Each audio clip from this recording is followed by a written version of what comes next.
Este vídeo lo vamos a dedicar a la sobrecarga del constructor de copia. C++ permite iniciar un objeto en el momento en el que se crea, tomando para ello los datos de otro objeto de la misma clase.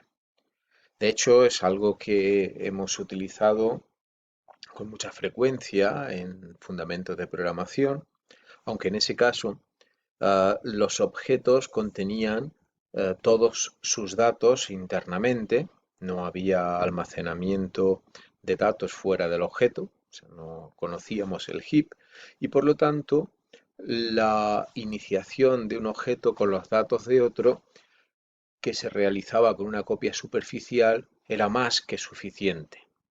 Bien, en cualquier caso, el mecanismo por el que se asigna un valor a un objeto en el momento de su creación, podemos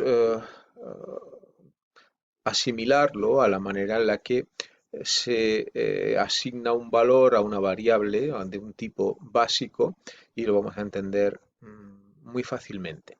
Por ejemplo, en este caso tenemos una variable entera a la que llamamos orig.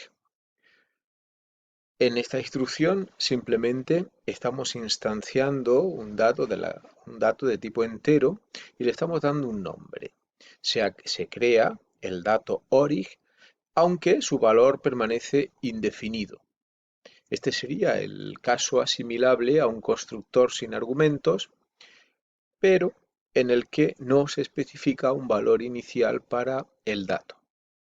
Bien, en la siguiente instrucción encontramos que orig es un dato que ya existe y por lo tanto el operador de asignación lo que actúa copiando el valor 5 en el dato orig. El valor de este literal se transforma a un valor entero y su representación entera se copia bit a bit en el dato entero orig.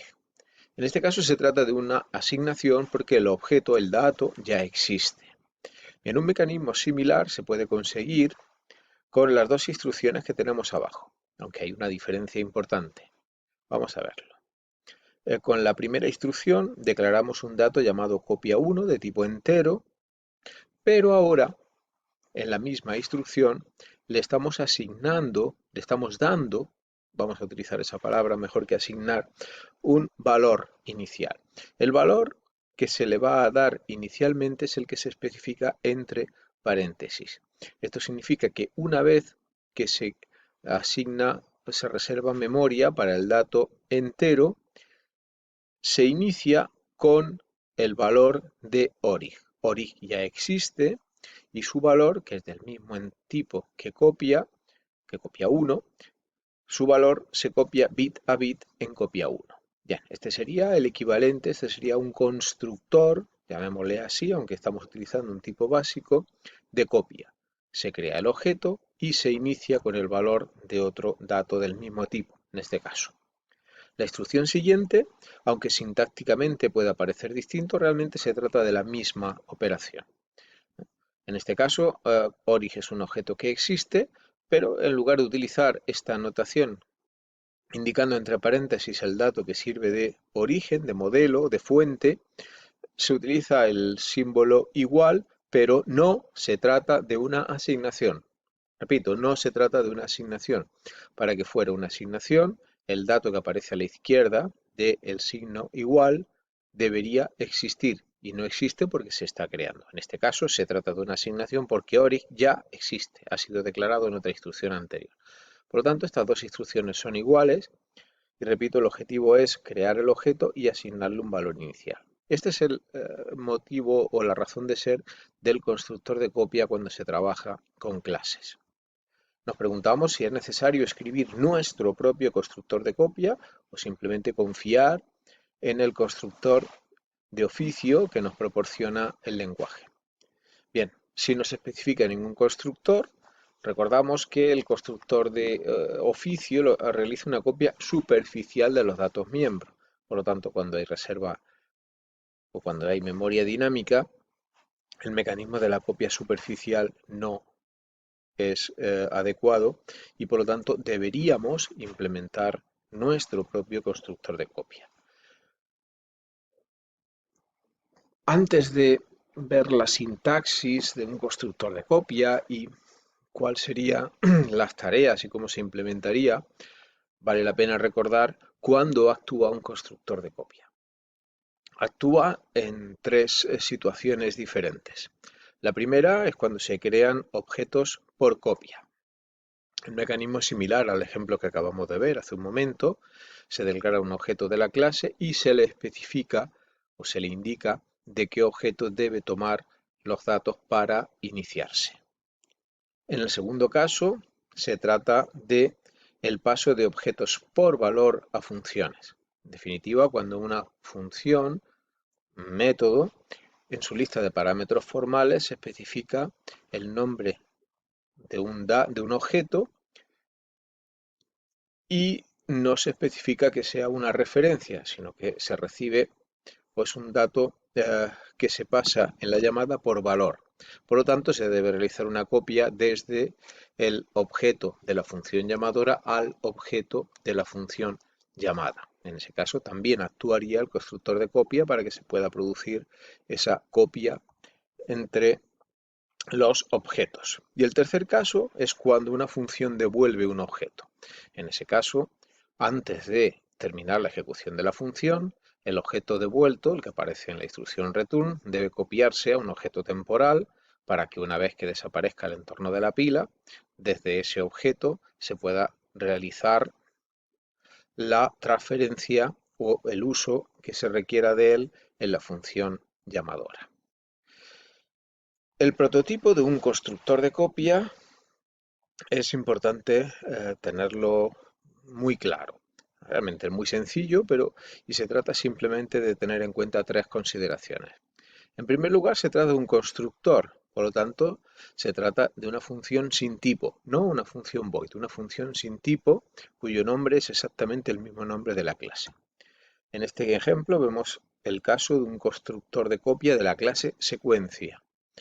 Por lo tanto, se escribe el nombre del objeto, el nombre de la clase, secuencia, y simplemente sin indicar ningún tipo de vuelto, por lo tanto se entiende que es un constructor. El constructor de copia tiene un único argumento y debe tratarse necesariamente de una referencia al objeto que le sirve de modelo, al objeto que sirve de origen de datos. Observe que la referencia es obligatoria. Si no existiera, si nos indicara que fuera una referencia, nos encontraríamos con una copia y por lo tanto un constructor de copia que se construye en base a una función que realiza una copia no tiene ningún sentido, evidentemente. Por lo tanto, otro sería el dato con el que se va a trabajar en el constructor. El nombre del dato es una referencia a un dato que se utiliza para realizar la copia, que sirve de modelo. Y finalmente, como no se desea modificar el objeto origen, no debería, lo, entre comillas, protegemos con el modificador cons, de manera que lo que estamos indicando es que en ningún caso el constructor va a modificar el objeto que le sirve de referencia. La implementación del constructor requiere dos tareas fundamentales. En primer lugar, reservar la memoria para los datos del objeto que se está creando. Para eso disponemos de una función privada, claro, que se llama, nuestra propuesta es que se llamara reservar memoria. Este esquema de trabajo lo hemos venido empleando ya en algunos ejercicios con los que hemos estado trabajando. Recordamos la clase vector dinámico, recordamos las funciones de gestión de vector dinámico, las funciones que han gestionado matrices dinámicas, las funciones que han gestionado listas, y en ese caso utilizábamos también una función privada. En ese caso la privacidad no se conseguía con la etiqueta private de la clase, sino no proporcionándola en el fichero .h y siendo una función de utilidad dentro de la biblioteca. ¿Recordamos ese caso? Bien, pues la función reservar memoria se va a encargar, como vemos aquí en el caso de la secuencia, recibe un número de casillas y, como podemos ver, mediante el operador new pide memoria para un vector dinámico de datos de tipo base secuencia, accesible desde el puntero vector privado, y finalmente actualiza el campo privado capacidad con el valor recibido. Por lo tanto, la función privada, reservar memoria, es la que se encarga de realizar esta petición. La segunda tarea es la de, una vez reservada la memoria, ya disponemos de espacio, por lo tanto podemos copiar desde el objeto modelo al objeto implícito. Esa tarea también la vamos a hacer con una función privada, porque nos va a ser de utilidad para otras funciones. En este caso, la función es la función copiar datos, era una función volt como la de antes, recibe o mediante una referencia accede al objeto modelo otro, y aquí vemos la implementación. Observamos cómo va a realizar una copia de los datos privados desde otro al objeto implícito. En particular, como las secuencias tienen dos datos privados, que son la capacidad y total utilizados, observe cómo el objeto implícito recibe sus valores desde el objeto otro.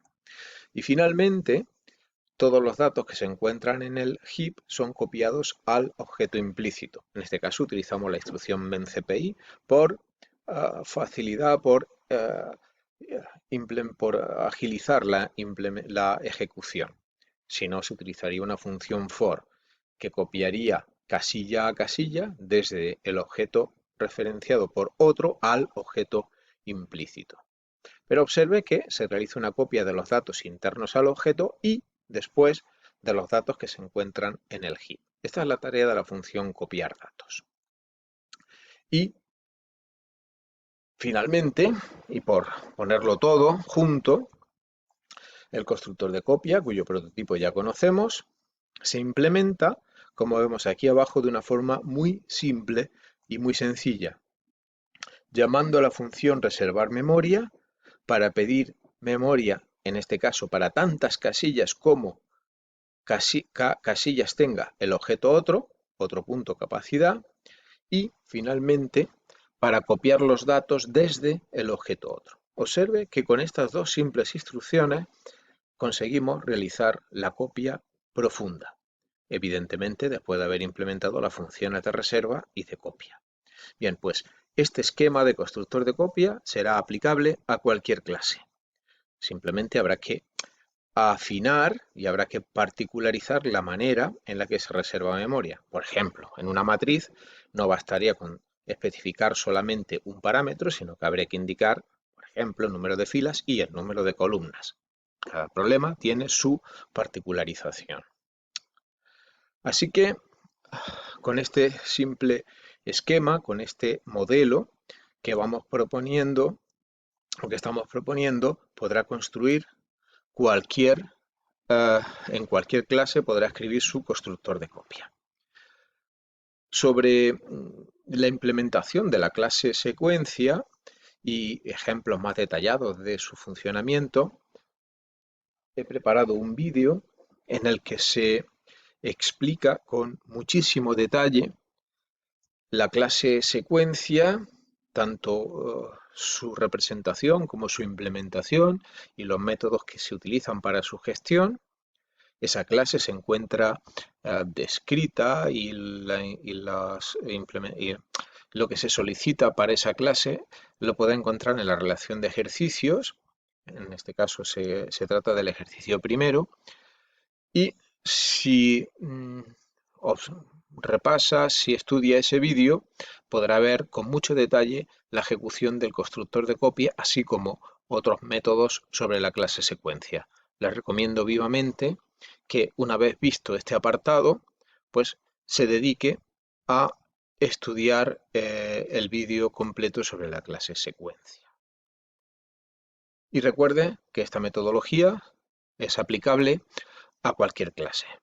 Más adelante continuaremos profundizando en esta metodología de utilización de funciones privadas que nos facilitan la reutilización del código.